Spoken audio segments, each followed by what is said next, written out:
The first day is over. You have 9 more left to work. To work very hard. To get the best result of your stay here, you have to work very hard, diligently, ardently, patiently, but persistently, continuously. It is your own hard work which will give you the best fruits of your stay here. Nothing else. Your own hard work. From morning 4:30 till night 9:30, you have to keep on working very diligently, continuously. Of course, every evening from 1 to 1.5 hours, there will be these Dhamma talks. And understand they are not for any kind of an intellectual entertainment. They are just for you to understand the technique, what it is, how you have to work.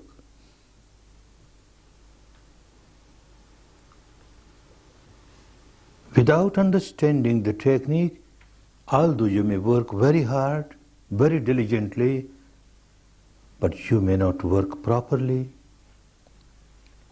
And if you don't work properly, you can't expect the results, the good results that everyone gets by practicing this technique. So these evening talks are to understand how this technique wants you to work, and then work accordingly.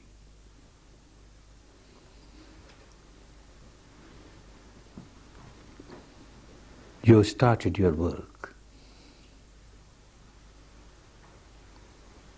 observing respiration, the incoming breath, the outgoing breath, as it comes in naturally, as it goes out naturally.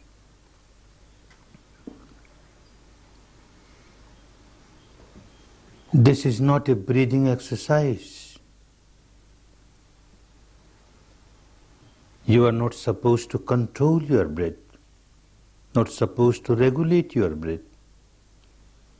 This is not the practice of what is called pranayama, where it is necessary to regulate the breath.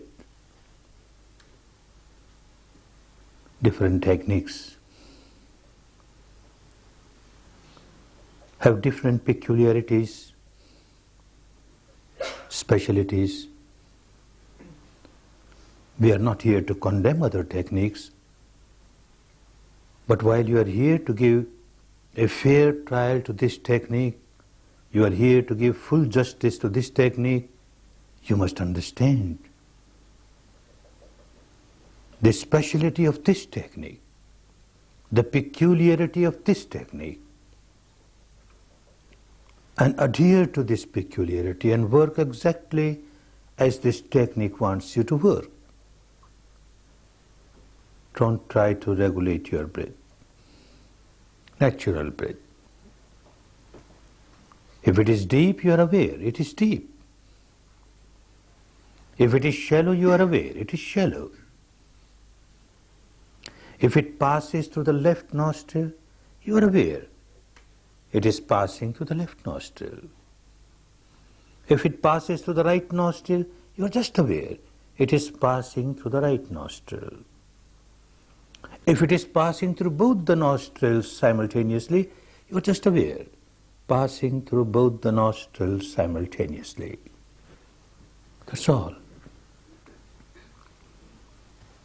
Don't interfere with the natural flow of the breath. Let the nature play its own role. And your role is just observe. Just observe the reality as it is. Not as you would like it to be, but as it is. This is the specialty of this technique. You start by observing the breath as it is. Pure breath, bare breath, nothing else but breath.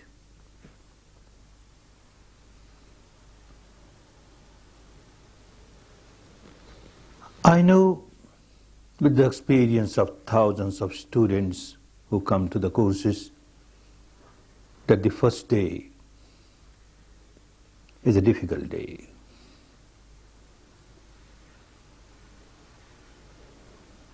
Some complain about pains in the leg or ache in the back or headache or this discomfort or that discomfort. Natural. One basic reason is that your body and your mind, both, have become prisoners of their own habit pattern of life. Now you are doing something to which they are not accustomed.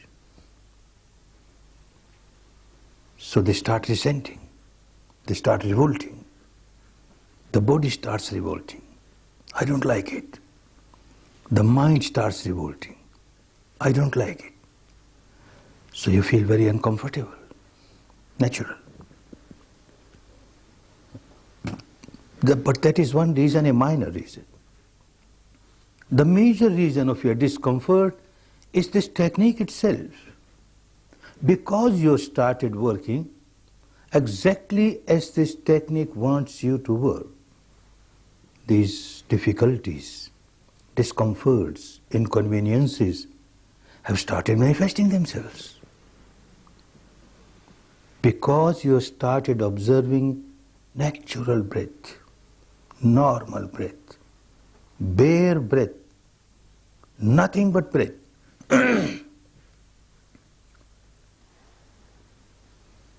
There are many techniques where, along with the awareness of the breath, you are asked to recite any word mentally. Recite a word, a mantra, a phrase. Keep on repeating it mentally, keep on repeating it mentally. Mental verbalization. It helps. I know with my own experience, because I have passed through that process. And I also heard from many others who have this experience, and therefore I accept it, that if you add some word and start repeating it, any word, along with the awareness of breath, your mind calms down easily. It gets concentrated easily. Similarly, there are techniques where, along with the awareness of the breath,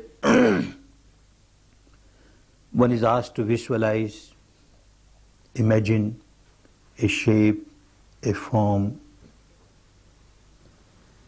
a shape or form of this god or that goddess, founder of this religion or that religion, in whom you have great deep respect and devotion.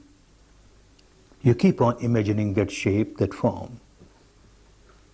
And again you will find that your mind is getting concentrated easily. Your discomforts are passing away. Mind is quietening, becomes more and more tranquil, gets more and more concentrated. Knowing this with my own experience and also the experience of so many others, and yet I say, don't use any verbalization, don't use any visualization, just observe the breath, bare breath, nothing but breath. Why? There must be some valid reasons for that, and there are valid reasons. To understand that, first it should be clear as to what is the goal of this technique of meditation. What is the aim? If the aim of the meditation was to get the mind concentrated, to calm down the chattering mind, well, certainly one must use some kind of verbalization or some kind of visualization or imagination. Nothing wrong. But so far as this technique is concerned, concentration of the mind, quietening the mind, is just an aid, a means. This is not the final goal. The final goal is to purify the mind. And purify the mind not just at the surface level, but purify the mind at the deepest level, the root level. To change the behavior pattern of the mind, the present behavior pattern, which keeps on remaining agitated all the time. Something unwanted happens in the life, and they keep on happening. One starts tying knots, starts building up tensions, starts generating negativities. Something wanted does not happen in the life.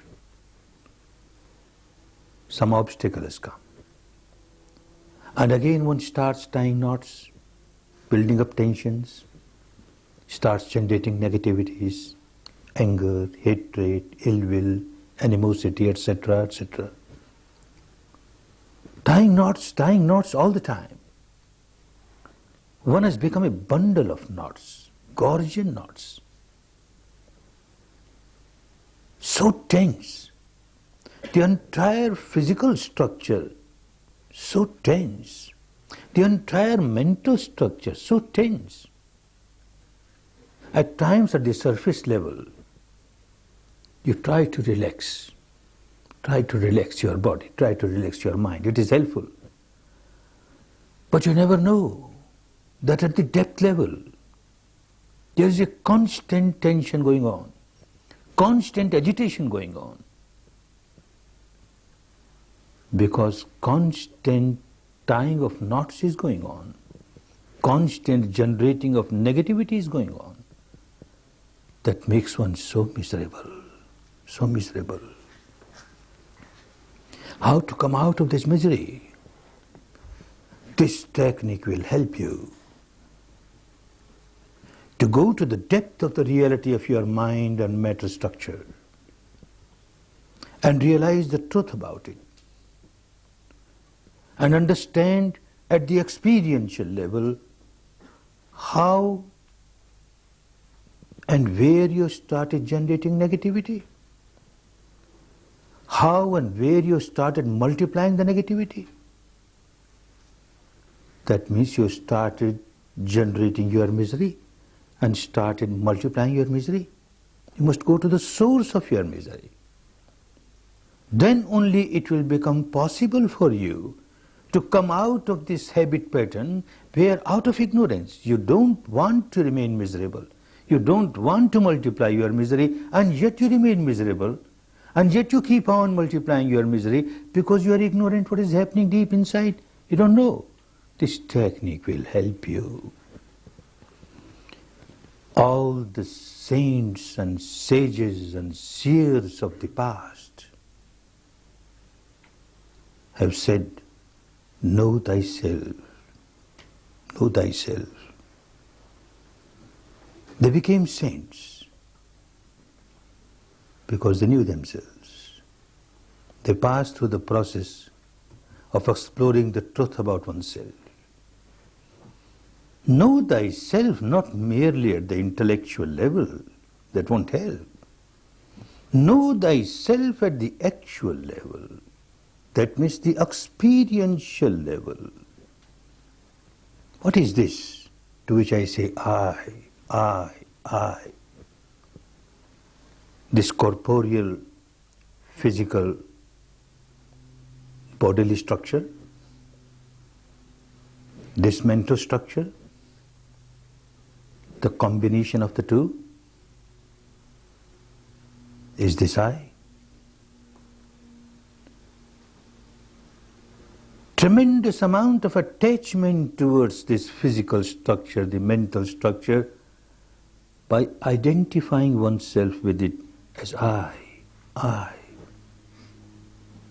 And the resultant misery. When you identify yourself with the matter and the mind, and you develop attachment towards it, you start becoming tense. You start tying knots. And the misery starts. To accept it merely at the intellectual level, or even to accept it at the devotional level, because an enlightened person has said so, doesn't work. At the actual level, you have to explore the truth, the reality of your entire being, the mind, the matter, from the surface level, the apparent grossest level, going deeper, deeper, deeper, subtler, subtler, subtler, subtlest level. This technique will help you to explore the truth of the entire field of matter, to explore the truth of the entire field of mind at the experiential level. If someone wants to realize the truth at the experiential level, one has to work within the framework of the body, not outside. So the technique will help you to explore the reality within the framework of your own body. And respiration, the breath, will be a very important tool for you. Pure breath, bare breath, as it is.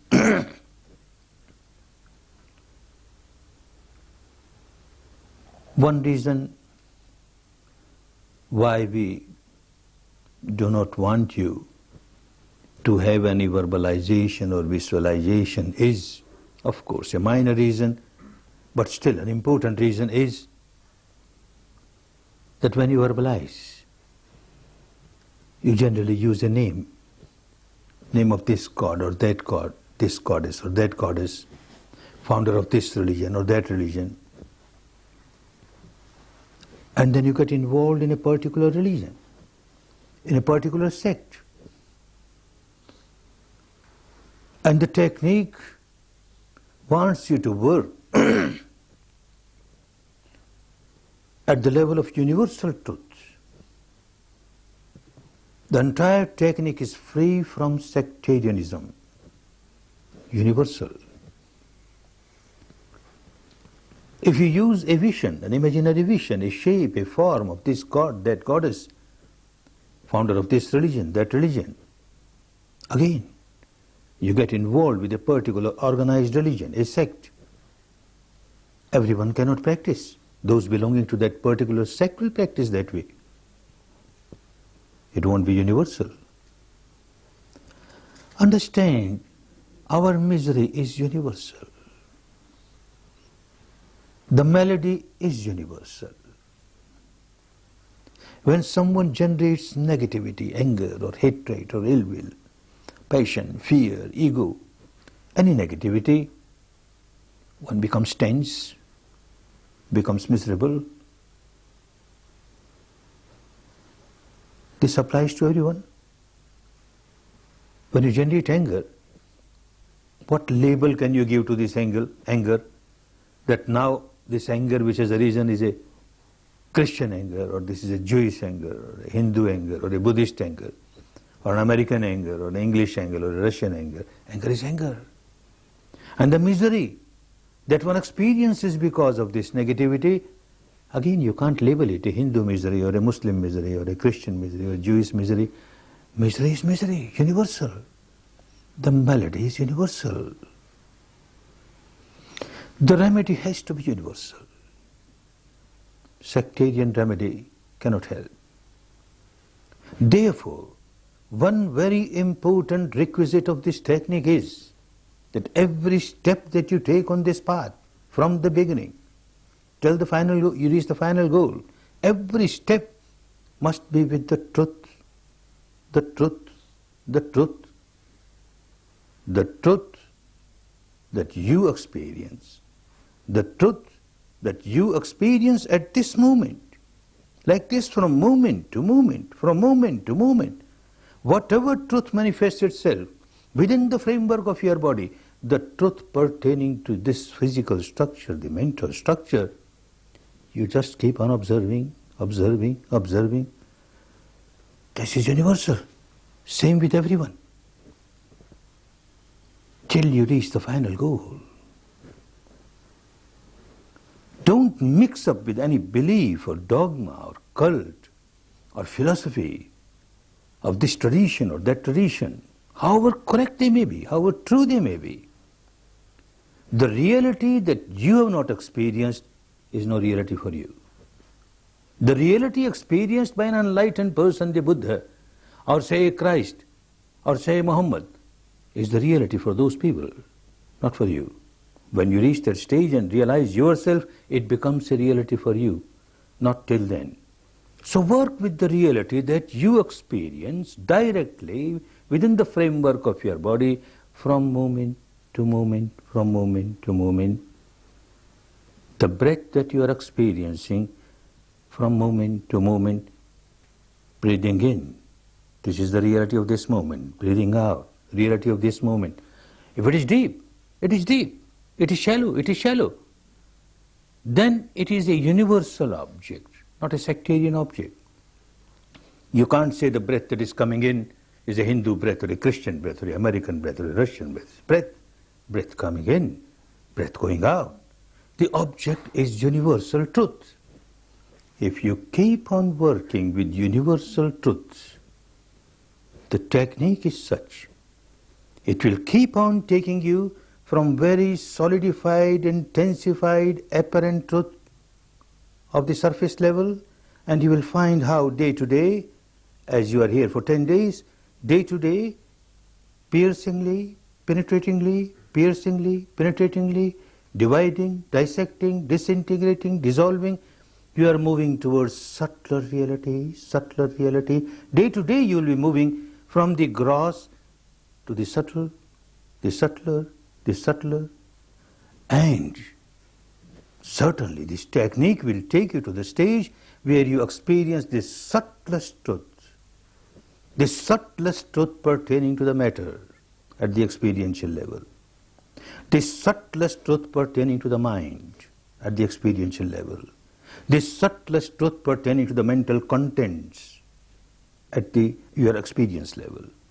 And then a time will come when you have explored the entire field of mind and matter, you will be able to transcend that field and experience something which is beyond mind and matter.